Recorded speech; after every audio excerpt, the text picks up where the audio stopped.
Management आपका साथ दे रहा था, लेकिन एसएससी ने धोखा कर दिया। एसएससी ने धोखा दिया है। कितना कितना मेरे ना मार्क्स अच्छे थे, इन भैया के मार्क्स अच्छे थे, हम लोग तो बाहर ही हो गए, तो कट ऑफ में मतलब ही नहीं है। सो दोस्तों कुछ स्टूडेंट है भाई हमारे साथ में है जिन्होंने ग्रेड डी का स्किल दे चुके हैं और वो भी इंग्लिश लैंग्वेज ग्रेड डी दोनों सी और डी दोनों दिया, वो भी इंग्लिश लैंग्वेज में। हाँ, तो कैसा रहा आप लोगों का स्किल? हमारे 149 मार्क्स थे रिटर्न में और ईडब्ल्यूएस कैटेगरी है, लेकिन स्किल से बहुत डिसअपॉइंट हुए हम।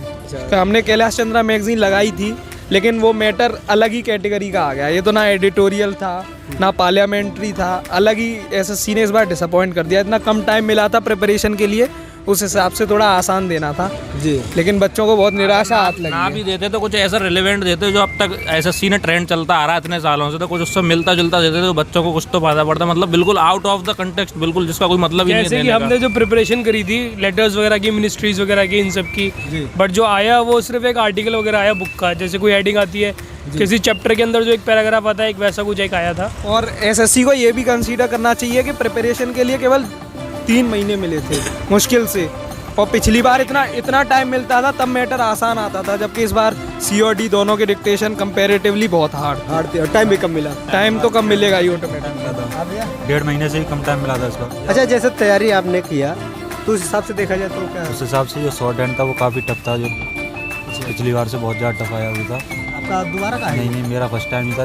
जिस बता रहे थे कि जो सिंपल था, उस वजह के बच्चे बता रहे थे जो ग्रुप सी वाले थे, कोई बता रहे थे कि बहुत टफ आ रहा है पिछली बार से, जो पहले दे चुके थे। आपका ग्रेड सी का नहीं था? मेरा ग्रेड डी का था, मेरा सी नहीं था। तो आपका तैयारी कितने दिनों में रही लगभग? मेरी जो शॉर्ट हैंड की तैयारी थी वो सिर्फ 1 महीने की। 1 महीने मतलब रिजल्ट आने के बाद ही आपने? जी, रिजल्ट आने के बाद ही। आपका पहले बहुत टाइम मिलता था, इस बार टाइम नहीं दिया गया।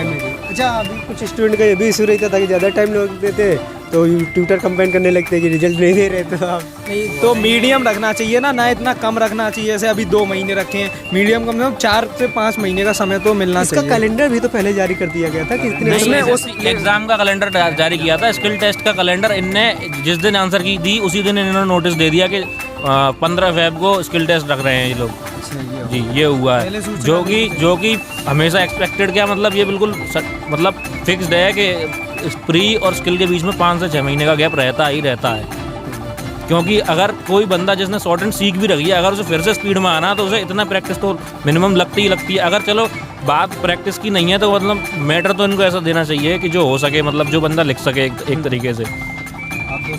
एसएससी एडवांस हो रही है, मैं तो यही कह रहा हूँ, जल्दी काम करे जा रही है स्पीड में। इनको बस अपना वो करना है कैसे भी करके, बस कि मतलब इलेक्शन आ रहा है तो कैसे भी करके इनको भर्तियाँ उल्टी सीधी करनी है बस। में चल रही है इस बार। और जहाँ तक मैं समझता हूँ वैकेंसी खाली रहेगी। टाइम था वो 3 महीने मिनिमम टाइम मिलना चाहिए था। टाइम मिलने ऐसे लगता है ये वैकेंसी खाली हो गया, अगले साल जाके भरेंगे। मतलब खाली रहेंगी पक्की बात है। ऐसा रिक्रूटमेंट कराने का मतलब ही क्या है? जो हम तो खैर हमें तो 7-8 महीने हो गए सीखते सीखते, इन भैया को भी हो गए, लेकिन हमारी कोचिंग में जो 2-2 साल से लड़के सीख रहे हैं उनका स्किल नहीं हो पाया।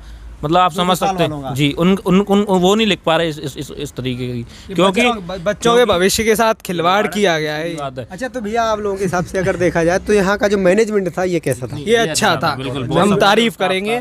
बिल्कुल मैनेजमेंट बहुत अच्छा था। मैनेजमेंट अच्छा रहा। यहाँ की साउंड क्वालिटी ये कैसी बढ़िया थी? थी, बढ़िया थी। सारे प्रिपरेशंस और सारा इंतजाम बढ़िया था। बढ़िया था। कीबोर्ड वगैरह हमने बोला। अगर जैसे आपके पास कोई स्पीकर वगैरह के आसपास कोई बंदा नहीं है, कोई थोड़ा दूर बैठा हुआ है, तो इतनी इन लोग को अलाउ किया गया था कि आप स्पीकर के पास बैठ के अपना ट्रांसक्राइब कर लो, मतलब बच्चे सुन सकते हैं और नोट डाउन भी कर सकते कीबोर्ड में दिक्कत थी, उसका चेंज कर रहे थे। मेरा पहला जो कीबोर्ड लगा था उसमें ओ नहीं मान रहा था, उसको चेंज किया था, फिर दोबारा था उसमें टी नहीं मान रहा था। मेरे दोनों चेंज किए थे उन्होंने। बोले थे और चेक कर लेना, किसी को और कराना हो 2-4 बार, जो जितना है अपना सही करें, वो टाइम दे रहे थे बिल्कुल। मतलब यहाँ का मैनेजमेंट आपका साथ दे रहा था, लेकिन एसएससी ने धोखा कर दिया। एसएससी ने धोखा दिया है। कितना नंबर बना था आपका फ्री में भैया? मेरा 128 नंबर 18 नंबर बने थे, 118 किस कैटेगरी से?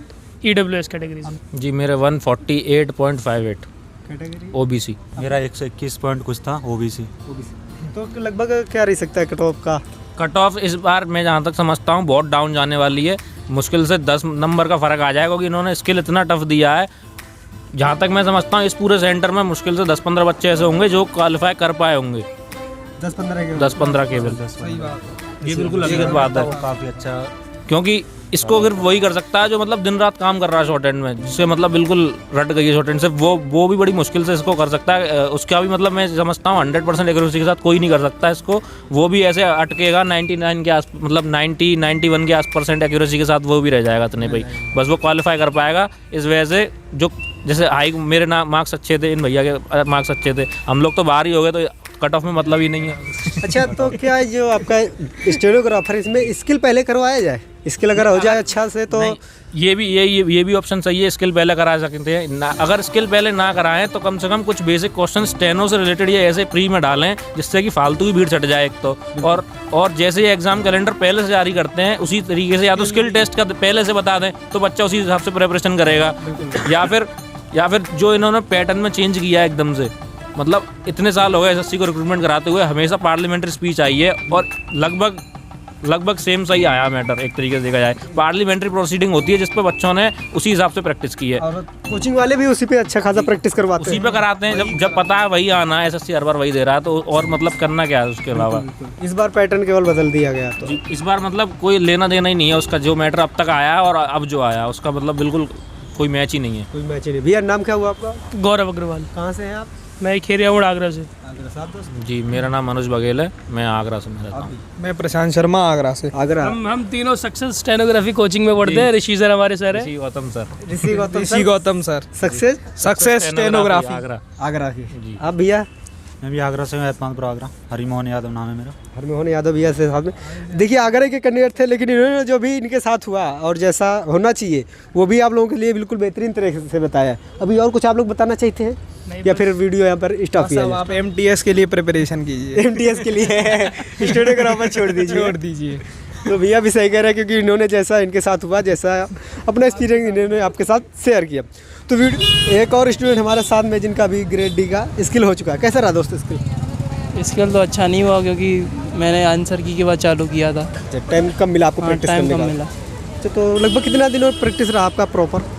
2 महीने की थी। 2 महीने। तो उसी अकॉर्डिंग मतलब आपका स्किल मतलब अच्छा नहीं हुआ। अच्छा, तो आपको जो आपने प्रैक्टिस करके आए उसी अकॉर्डिंग कुछ तो बेस्ट आपको मिला? बेस्ट हुआ आपका? थोड़ा बहुत, लेकिन ज़्यादा मेहनत का फल नहीं मिला। अच्छा, पहली बार दिए हैं आपने? हाँ, पहली बार दिया। अच्छा, एग्जाम में कितना नंबर बना था आपको? मेरे 145। 145। और अभी तक कितना बार एग्जाम क्वालीफाई हुआ आपका? या पहली बार हमने दिया था। पहली बार एग्जाम हुआ, पहली बार क्वालीफाई हुए, और लेकिन आपका तैयारी अच्छी से नहीं हो पाई? टाइम नहीं मिला ना इस बार ज़्यादा। अच्छा, तो जैसा आपको पूरा पता हुआ था कि कैसे क्या प्रोसेस रहने वाला है, उसी अकॉर्डिंग पूरा फॉलो किया आज आपने? हाँ, वैसे तो पूरा फॉलो किया, उसमें कोई दिक्कत नहीं हुई? कोई दिक्कत नहीं। अच्छा, तो नाम क्या हुआ आपका? प्रबल मिश्रा। आप कहाँ से हैं? मैं यहीं कानपुर से हूँ। कानपुर। भैया का पहली बार था तो थोड़ा सा अच्छा नहीं हुआ, तो देखते हैं जिसका बेस्ट होगा उससे जानकारी करते हैं। धन्यवाद दोस्त। अंकल जी, तो वीडियो हेल्पफुल लगा हो तो वीडियो पे एक लाइक मार दीजिए, चैनल पे नए तो कर दीजिए सब्सक्राइब। कोई क्वेश्चन आप लोगों का हो तो एक बार कमेंट में पूछ सकते हैं, मैं ज़्यादा कोशिश करूँगा आपके कमेंट का जवाब देने के लिए। चलिए मिलते हैं नेक्स्ट वीडियो में, जब तक के लिए जय हिंद, वंदे मातरम। चैनल कौन सा? इच्छा स्टडी पॉइंट भैया, ICH।